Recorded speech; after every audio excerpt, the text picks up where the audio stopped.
Eu quero estar plantado no centro da tua vontade, Senhor. Eu quero ser regado com as águas do Espírito Santo. Tira de mim os olhos secos, me trata para eu te servir. Só o que me importa é confessar e eu digo. Eu quero encher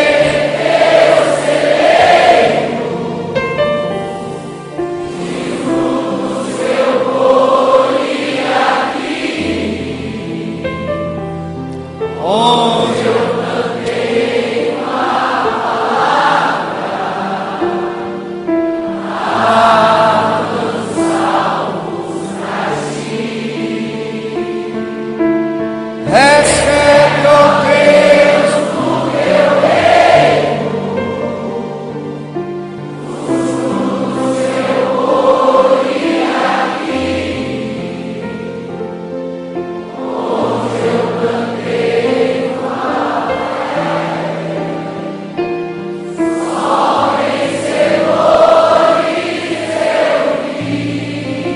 Ó Espírito Santo, em nome do Senhor Jesus, nós pedimos a direção para os teus jovens, meu Pai, porque nós sabemos que neles há uma força grande, mas que precisa ser dirigida, orientada para trazer o fruto. Eu peço, Espírito Santo, em nome de Jesus. Amém. Podem sentar. A Bíblia fala que o jovem é forte, mas o boi também é forte. E o boi serve ao homem, ele puxa a carroça, porque não sabe a força que tem. Assim também é o jovem, tem a força, mas normalmente não sabe a força que tem. E por não saber a força que tem, faz bobagens. Faz muitas coisas que não deveria fazer. Obviamente vai colher os frutos dessas bobagens. Mas qual é a razão de nós estarmos aqui? Eu queria que você soubesse uma coisa. Quando Deus nos dá força, a força não é física. A força é espiritual, que se chama determinação, perseverança, persistência, manutenção. Deus, na pessoa do Espírito Santo, tem concedido a você força. Por que o Espírito de Deus vem sobre nós? Para quê? Qual a função do Espírito Santo? Ele vem para que nós falemos em línguas? É para isso? Não. Ele vem para que nós profetizemos? Não. Tudo isso acontece, mas não é a função, o objetivo final do Espírito Santo. O Espírito Santo, ao vir sobre nós, ao nos selar com um selo de Deus, ele obviamente estabelece em nós aquilo que Jesus conquistou no Calvário, a salvação. O difícil não é você conquistar, o difícil é você manter o que conquistou. É isso que é difícil.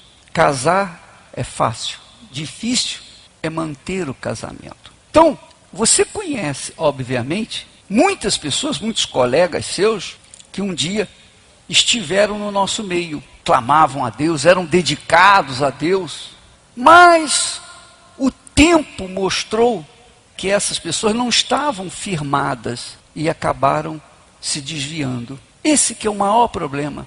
Então a força que Deus deu para nós, sobretudo, é para que nós viéssemos conservar aquilo que nós recebemos. Porque a coisa mais difícil nesse mundo é a salvação. Quando você lê na Bíblia, crê no Senhor Jesus e será salvo tu e tua casa, realmente. Mas a crença em Jesus não é simplesmente, eu acredito. A crença em Jesus envolve muito mais do que simplesmente você dizer, eu aceito Jesus como meu Salvador, e é batizado nas águas, e recebe até o Espírito Santo. Não é fácil. Tanto não é fácil, que o próprio Senhor Jesus, na hora que enfrentou a sua maior dificuldade, foi lá no jardim do Getsêmani, ele orou, ó Pai, passe de mim esse cálice. Imagina você o sofrimento que ele passou. É óbvio que Deus não nos permite passar ou ser provados além das nossas forças. Mas chega um momento em que todos somos provados. E nessa provação, nesses testes que nós passamos na vida, que fazem a separação entre os chamados e os escolhidos. Os chamados e os escolhidos. Ora, apenas a título de exemplo, eu passei pelos problemas que vocês passam, mas com uma desvantagem.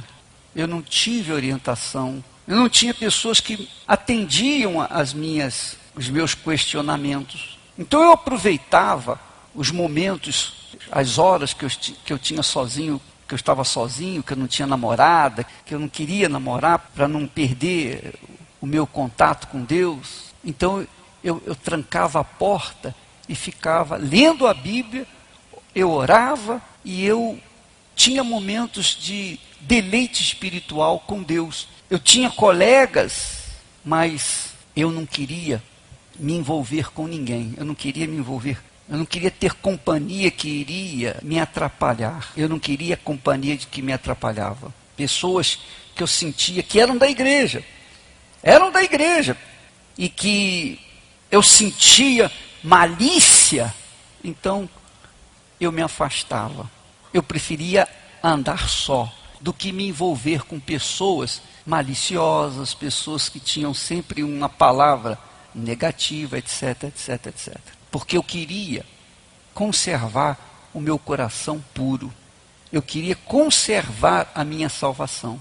Porque era a coisa mais preciosa que eu tinha recebido do meu Jesus. Então, quando você foca a sua salvação, quando você protege a sua salvação, quando eu falo proteger a salvação, eu estou me referindo a proteger a fé, proteger a consciência, a boa consciência, para que não viesse a ser um malicioso, não ser uma pessoa envolvida pelas outras pessoas, porque eu sabia, como eu sei, que as pessoas que estavam no nosso meio e caíram, elas não caíram da noite para o dia.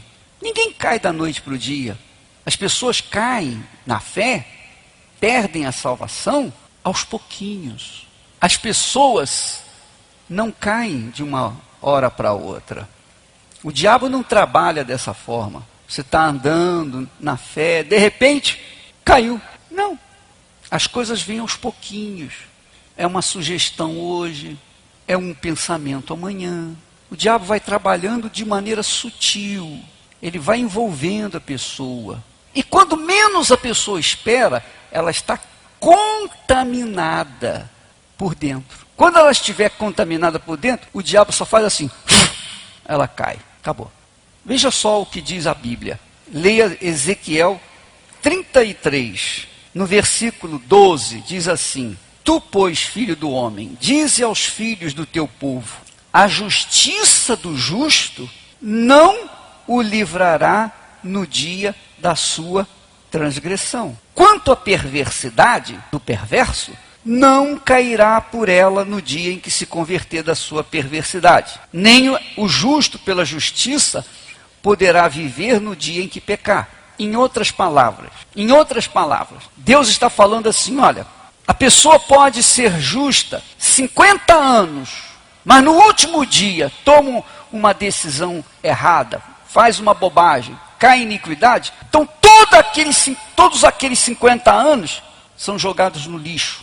E ela vai para o inferno porque errou, porque se deixou levar pela sua iniquidade. Por outro lado, a pessoa pode levar 50 anos no pecado. 50 anos, matou, roubou, prostituiu, fez o inferno.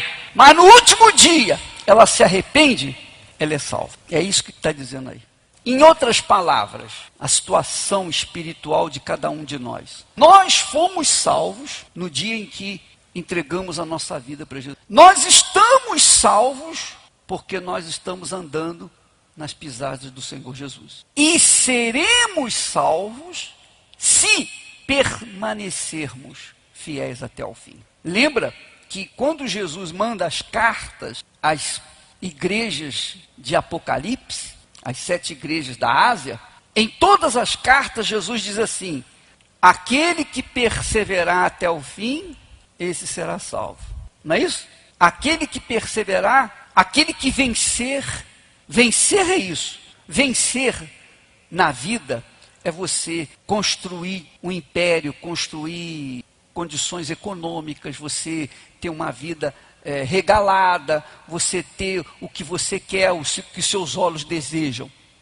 Isso é vencer na vida, aqui nesse mundo.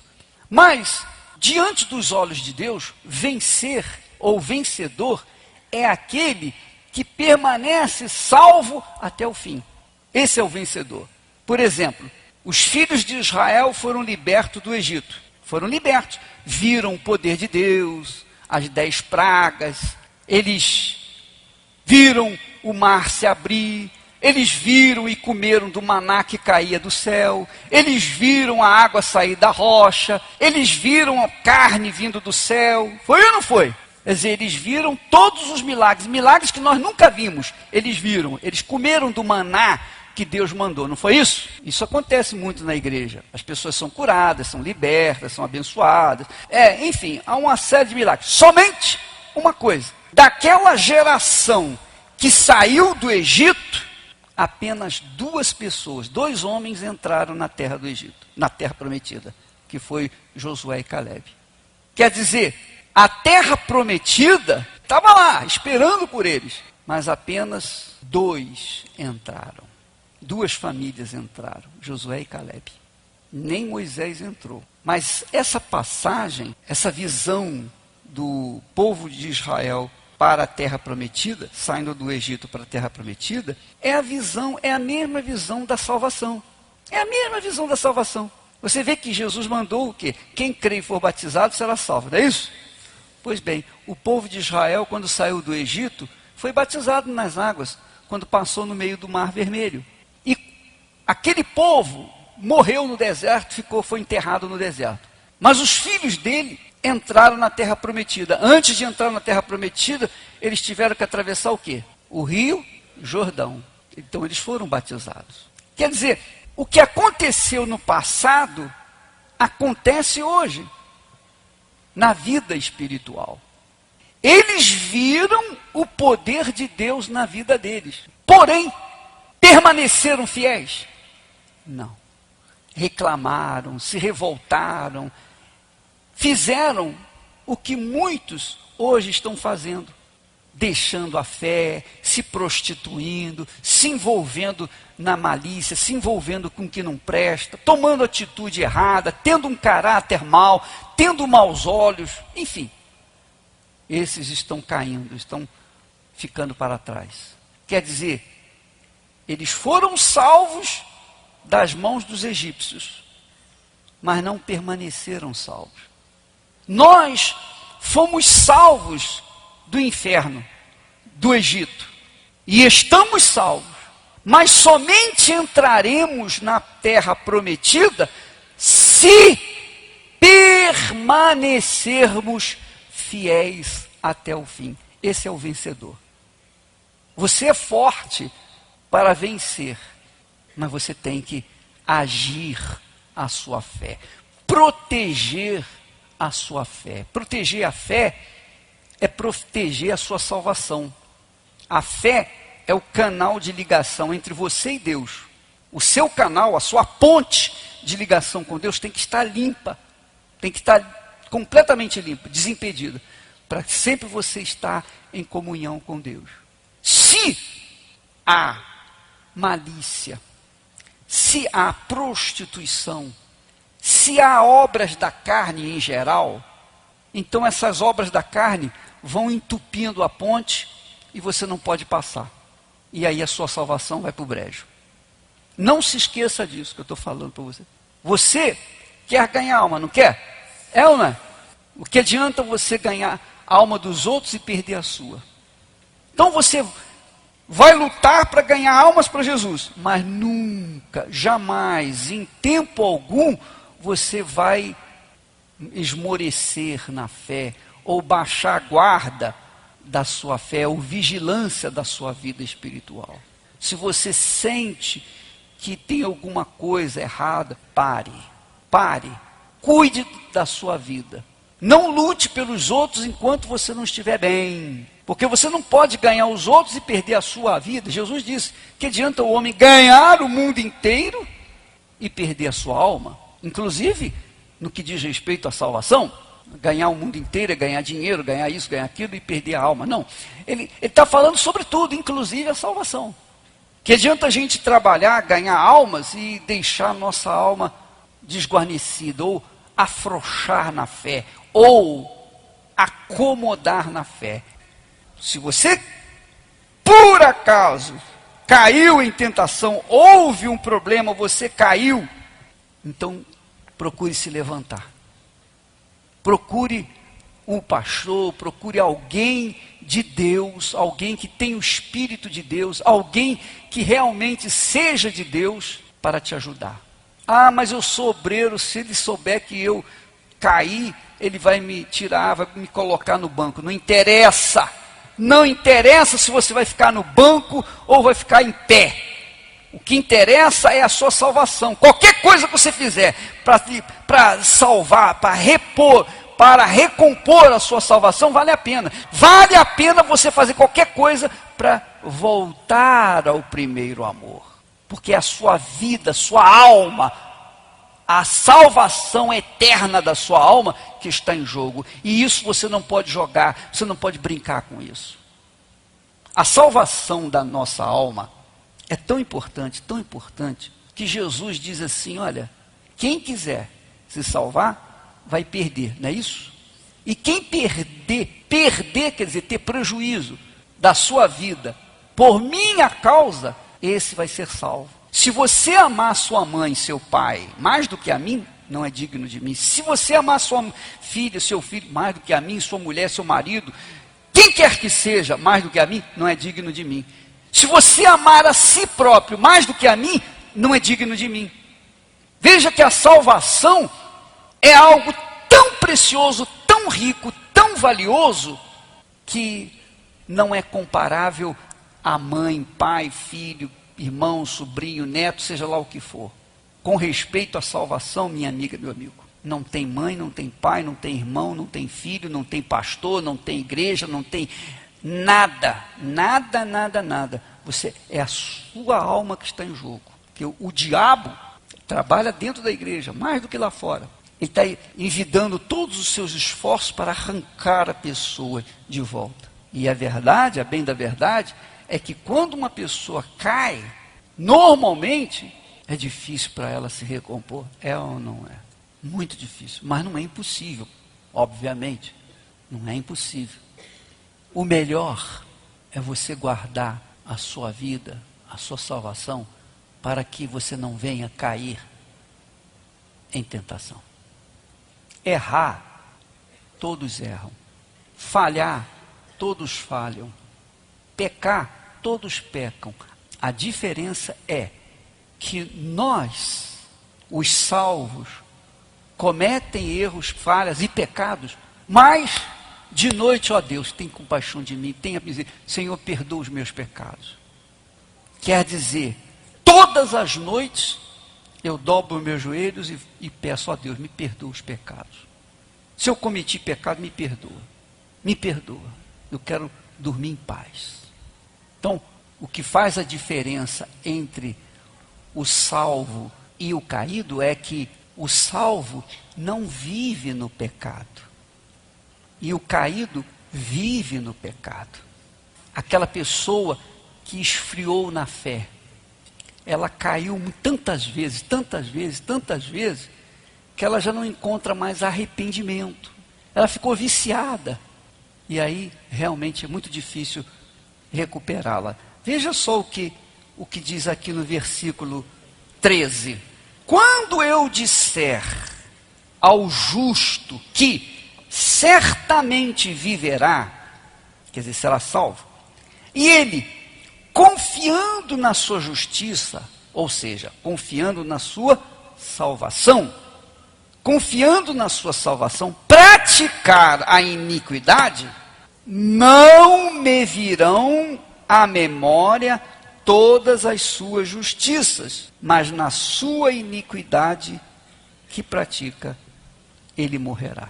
Quer dizer, que se mantém praticando, ele morrerá. Entendeu o que eu estou falando? Então, o que acontece com os jovens? Normalmente, o que acontece com os jovens? Jovem acontece o seguinte: normalmente os jovens têm sonhos, têm objetivos pessoais. Tudo bem. Até aí tudo bem. O problema é quando esses sonhos vêm se tornar uma coisa assim obsessiva. E ele fica ansioso ou ansiosa. Então, o que o diabo faz? Quando você manifesta fé, o seu corpo fica todo iluminado, você chama a atenção de Deus. Mas quando você manifesta uma ansiedade, o seu corpo manifesta ou acende a vela escura, digamos assim, e você chama a atenção do diabo. Então, o jovem quer se casar, a jovem quer se casar. Bom, agora que eu entreguei minha vida para Jesus, que eu fui batizado nas águas, eu fui batizado com o Espírito Santo, eu estou vivendo na fé, está tudo certo comigo, estou vivendo tranquilo, tenho paz, agora eu quero me casar. Não é pecado isso, não é errado. O que não pode é você colocar isso como prioridade na sua vida. A prioridade na sua vida sempre será manter a sua salvação. Essa é a prioridade da sua vida. É a coisa mais importante na sua vida, é manter a sua salvação, que é o que se passava comigo e que se passa comigo até hoje. Manter a minha salvação. É isso que é difícil. Então, o diabo vendo que ela está ansiosa para casar, e ele não pode tocar nela porque ela é de Deus, então ele vai trazer um jagunço qualquer que vai aparecer como o príncipe encantado. E ela orou a Deus: ó Deus, poxa, me dá uma pessoa de Deus e tal. E ela vê aquele jagunço, fica apaixonada por ele, achando que Deus mandou, resposta de Deus, e ela se entrega para ele. Pronto. Aquele jagunço era instrumento do diabo para desviar a sua atenção, a sua prioridade, desviar o seu foco da salvação para a sua vida pessoal, a construção do seu lar, da sua casa. Quando ela faz isso, já era. Eu estou com o meu foco na minha salvação.